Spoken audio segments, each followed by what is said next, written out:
इस लड़की की क्राइम की ऐसी स्टोरी जिसे सुनकर सच में आपका भी दिल दहल उठेगा। ये स्टोरी कहीं और की नहीं बल्कि अमेरिका की ही है, जो कि इंडिया को एक पिछड़ा हुआ देश मानता है। इस लड़की ने कैसे एक दूसरी औरत के पेट में ही बच्चे को मार डाला, मैं आपको सब कुछ बताऊंगा इसके बारे में। उससे पहले मेरा नाम है करुण और आप देख रहे हैं नाइट फाइल पॉडकास्ट का एक और कमाल की चौंका देने वाली स्टोरी। अगर आप इस चैनल पर नए हैं तो चैनल को सब्सक्राइब कर लें और साथ ही नोटिफिकेशन बेल आइकन को दबाना बिल्कुल न भूलिएगा। और मेरी इंस्टाग्राम आईडी ये है, आप मुझे यहाँ पर फॉलो कर सकते हैं। मुझसे कुछ बात करना चाहें तो वो भी कर सकते हैं। साथ ही कमेंट्स में पिक में लिखना मत भूलिएगा, क्योंकि मैं आपको नेक्स्ट वीडियो में शाउट आउट देने वाला हूँ। सन 1968-69 में एक लड़की का जन्म होता है और जन्म होते ही उसके माता पिता उसे 11 दिन के अंदर ही छोड़ देते हैं। इस लड़की को छोड़े जाने के बाद इसे कोई और गोद लेता है। वो इसका नाम रखते हैं डार्सी पियर्स। जिन्होंने इस लड़की को गोद लिया था वो भी कुछ हम्बल बैकग्राउंड के ही थे, मतलब कि कुछ ज्यादा कमाया नहीं करते थे,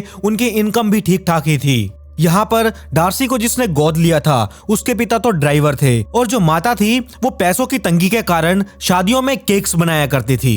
इनके घर का खर्चा चलाना बिल्कुल मुश्किल हो चुका था, जो कि डार्सी को बिल्कुल भी पसंद नहीं आ रहा था। डार्सी को अपने मिडिल क्लास होने का भी बहुत अफसोस रहने लगा और जो डार्सी की माँ थी जिसने डार्सी को गोद लिया हुआ था वो ये कहती थी कि डार्सी को अपने मिडिल फैमिली होने पर इतनी ज्यादा शर्म आती थी, इतना अफसोस होता था कि वो लोगों को जाकर कहती थी कि काश कभी मैं इस घर में होती ही नहीं। और इसी कारण डार्सी अपने माता पिता के बिल्कुल भी करीब नहीं आ सकी। उसे बस यही रहता था, मुझे सिर्फ पैसा चाहिए, मुझे इस परिवार से भी छुटकारा मिल सके। और इसी कारण की वजह से डार्सी ने अपने पिता से भी ज्यादा बोलचाल नहीं रखी और माँ से तो वो पहले से ही पिछड़ चुकी थी, क्योंकि उसकी माँ दिखने में काफी ज्यादा मोटी भी थी। और इसी वजह से डार्सी का माँ बाप के साथ कुछ ज्यादा रिलेशनशिप नहीं था, ना ही वो बोला करती थी और जो भी बात होती थी वो उन्हें सिर्फ इग्नोर किया करती थी। और अगर हम डार्सी की पर्सनल लाइफ की बात करें तो डार्सी के साथ बचपन में कुछ घिनौनी चीजें भी हुई थी, जैसे कि उसके 6 साल के समय में उसके साथ उसी के कजन द्वारा उसका शारीरिक शोषण भी किया गया था।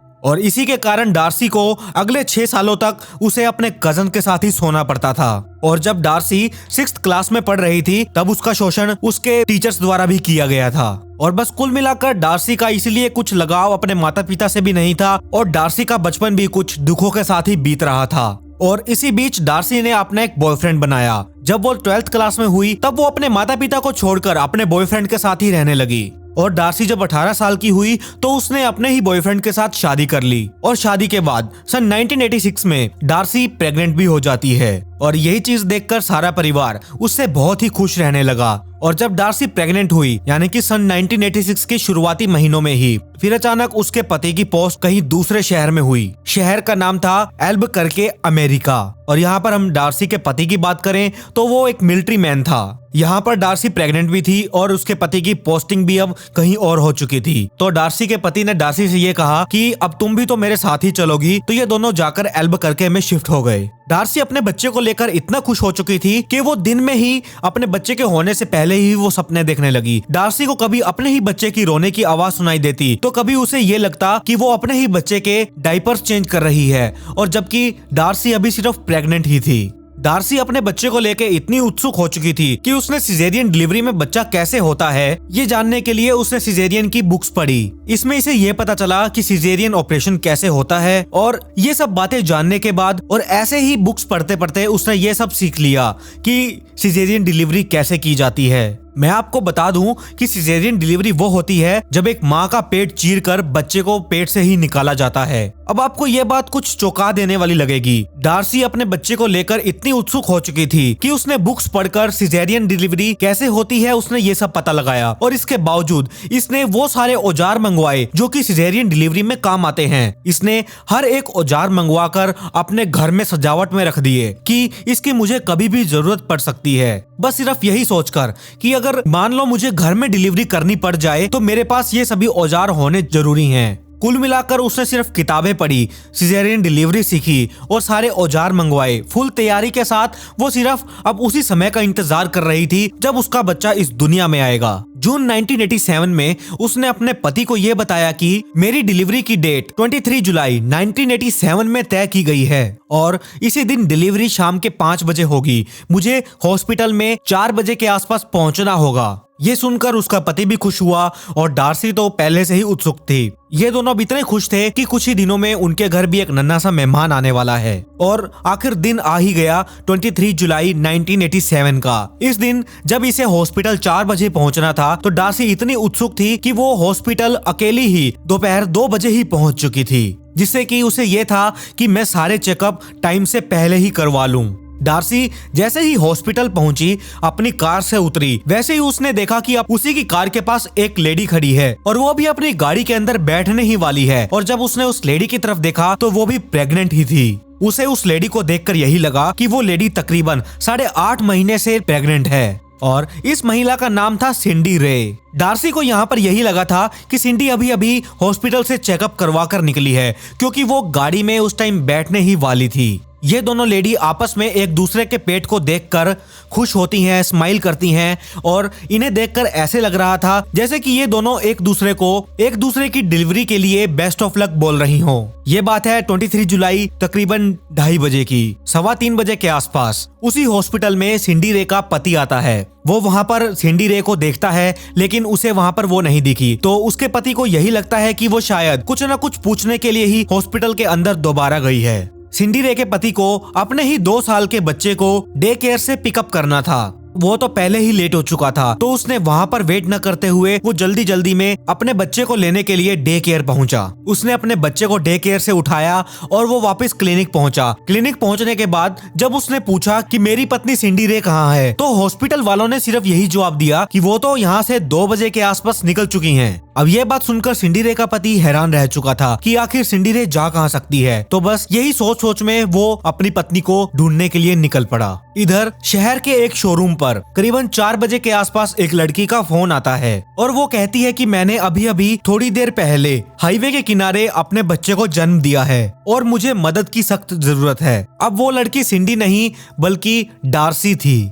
अब आप ये सोच रहे होंगे कि डार्सी ने एक शोरूम में फोन क्यों किया, तो मैं आपको बता दूं, डार्सी कुछ ही दिनों पहले अपने पति के साथ इस शोरूम में एक न्यू कार खरीदने के लिए आई थी। तो उसके पास उस वक्त वही नंबर सूझा और उसने डायल करके उन्हें ये बता दिया कि मैंने ऐसे ऐसे रोड पर अपने बच्चे को जन्म दिया है और मुझे मदद की सख्त जरूरत है। तो शोरूम वालों ने उस पते पर एक एम्बुलेंस को भेजा। थोड़ी ही देर बाद यानी कि शाम तकरीबन 5 बजे के आसपास एम्बुलेंस डार्सी के पते पर पहुंची और बच्चे और डार्सी को लेकर एम्बुलेंस वापस हॉस्पिटल आ चुकी थी। डार्सी एम्बुलेंस से अपने गोद में लिए हुए बच्चे को लेकर उतरी और वो हॉस्पिटल के अंदर जाती है और नर्स को बताती है कि मैंने ऐसे ऐसे रोड पर ही अपने बच्चे को जन्म दिया है। हॉस्पिटल का स्टाफ बच्चे और माँ दोनों को चेकअप के लिए अंदर ले लेता है और डॉक्टर ने ये कहा कि अब तुम दोनों का ही चेकअप किया जाएगा। डार्सी ने सीधा सीधा डॉक्टर्स को चेकअप लेने से मना कर दिया और डार्सी कहती है सिर्फ आप बच्चे का चेकअप करो, मैं एकदम ठीक हूँ, मुझे चेकअप करवाने की कोई भी जरूरत नहीं है। डॉक्टर ने यही कहा कि हाँ तुम बच्चे की माँ हो, तुमने बच्चे को जन्म दिया है तो चेकअप करवाना तो तुम्हारा बनता है और तुम्हारा चेकअप होगा ही। डार्सी मना करती रही, लेकिन डॉक्टर ने दबाव बनाया और डार्सी को चेकअप करवाने के लिए रेडी किया। लेकिन डॉक्टर से डार्सी ने चेकअप करवाने के लिए अपनी एक शर्त रखी। उसने ये कहा कि भाई तुम चेकअप कर सकते हो, लेकिन मेरे पति को इसके बारे में कुछ भी पता नहीं चलना चाहिए। तो जब डॉक्टर्स ने डार्सी को चेकअप किया तो डॉक्टर के सामने ये आया कि डार्सी तो प्रेग्नेंट थी ही नहीं, डार्सी ने बच्चे को तो जन्म दिया भी नहीं। और ये बात सुनकर डॉक्टर हैरान रह गए। तो डार्सी ने एक और झूठ बोला। डार्सी ने ये कहा कि ये बच्चा मेरा नहीं किसी और लेडी का है, उसने रोड पर ही नॉर्मल डिलीवरी दी थी और वो वहाँ से चली गई। भला ऐसे कैसे हो सकता है? डॉक्टर ये बात सुनकर चौंक गया और उसे कुछ न कुछ यहाँ पर गड़बड़ लगी। और डार्सी ने डॉक्टर को ये कहा कि मैंने इस बच्चे के लिए उस लेडी को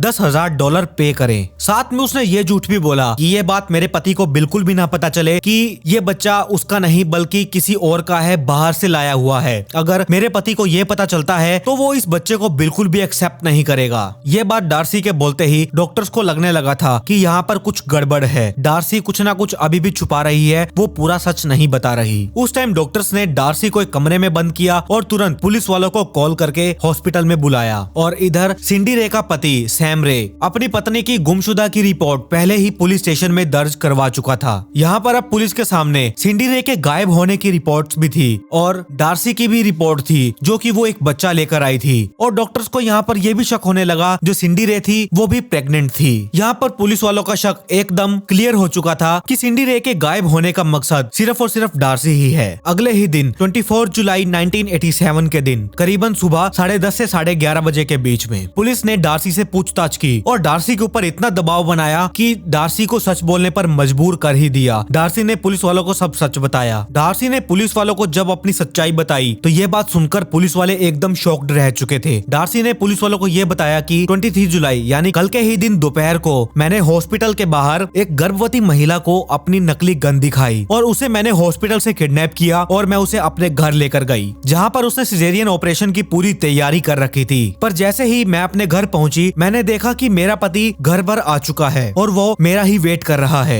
और फिर उसके बाद मैंने अपनी गाड़ी वहीं से ही मोड़ी और मैं एक पहाड़ी सुनसान इलाके में पहुंची। वहाँ पर मैंने गाड़ी साइड में लगाई, सिंडी रे को उतारा और एक तार जैसी मैंने मशीन निकाली। वो मशीन कोई और नहीं बल्कि बेबी मॉनिटर मशीन थी, जो कि पेट पर लगाकर बच्चे को देखा जाता है कि बच्चा स्वस्थ है या सब कुछ ठीक है कि नहीं। और इसका इस्तेमाल कोई और नहीं बल्कि सिंडी करती थी। ये मशीन उसी के पास मौजूद थी। सिंडी ने ये बात कभी भी नहीं सोची होगी कि जिस मशीन का वो प्रयोग अपने बच्चे को देखने के लिए करती है, उसी मशीन से एक दिन मेरा ही खून हो जाएगा। उसी मशीन की तार से डार्सी सिंडी रे का गला दबाती है और उसकी मौत हो जाती है। मौत हो जाने के बाद उसी तार को खींचकर यानी कि सिंडी रे को वो जमीन पर घिसड़ाकर जंगल वाले इलाके में सुनसान इलाके में लेकर पहुंची। यहाँ पर अब डार्सी को सिंडी रे का पेट चीरना था, जो कि उसके पास कोई औजार नहीं था। उसके पास सिजेरियन ऑपरेशन के औजार सारे के सारे घर पर मौजूद थे, जो कि वो उस टाइम अपने पास नहीं लेकर आई थी, जो कि उसके पास मौजूद नहीं थे। यहाँ पर उसे पेट चीरने के लिए कुछ और नहीं मिला बल्कि वो अपनी ही गाड़ी में गई। उसने जब देखा कि गाड़ी में कोई नुकीली चीज नहीं है सिर्फ चाबी के अलावा, उसने गाड़ी से चाबी निकाली और 8.5 महीने की गर्भवती सिंडी रे का पेट चीरने लगी। वो सिंडी रे के पेट को तब तक काटती रही जब तक वो बच्चे तक ना पहुंच जाए। डार्सी ने अपने हाथों से और उस चाबी की मदद से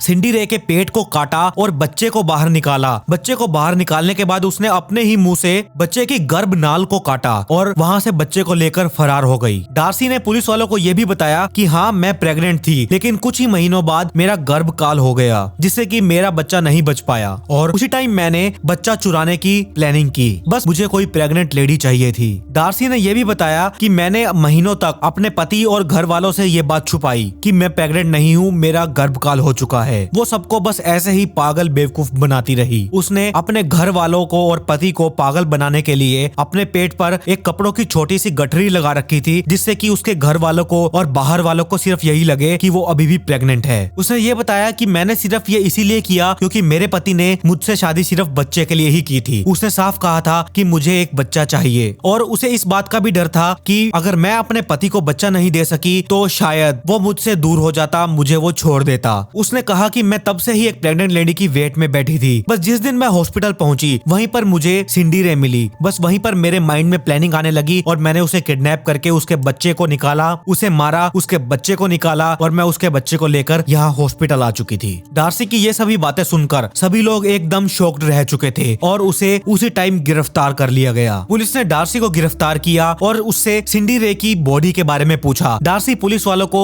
जंगल में ले गई जहाँ पर उसने सिंडी रे की बॉडी को छोड़ा हुआ था। पुलिस वालों को सिंडी रे की बॉडी मिली और उन्होंने उसकी बॉडी को पोस्टमार्टम के लिए भेज दिया। पोस्टमार्टम में ये सामने आया कि सिंडी रे उस टाइम जिंदा थी जब डार्सी ने उसके पेट को कार की चाबी से चीरकर बच्चे को निकाला और उस बच्चे की गर्भनाल को काटकर वो वहाँ से भागी। वो तब भी जिंदा थी। अगर उस टाइम बच्चा निकालने के बाद पुलिस टाइम से पहुंच जाती तो हाँ शायद आज सिंडी रे जिंदा होती। पूछताछ के दौरान डार्सी पियर्स ने यह भी बताया कि जब मैं इस काम को अंजाम दे रही थी, यानी कि वो सिंडी रे के पेट से बच्चा निकाल रही थी, तब वहाँ पर एक गाड़ी लेकर एक आदमी भी पहुंचा, पर डार्सी ने उसको बाहर सड़क से ही बहला फुसलाकर उसे वापस भेज दिया था। थोड़े दिनों बाद बात ये भी सामने आई कि उस आदमी को दो औरतों को देख कुछ ज्यादा शक नहीं हुआ। उसे यही लगा कि ये दो औरतें हैं, आपस में बातचीत कर रही हैं। उस लड़के ने यह भी कहा कि मुझे वहाँ पर ऐसा कुछ नहीं दिखा और मैं तो ये सुनकर हैरान हूँ कि एक औरत दूसरी औरत के साथ ऐसा भी कर सकती है। और यहाँ पर 30 जुलाई 1987 को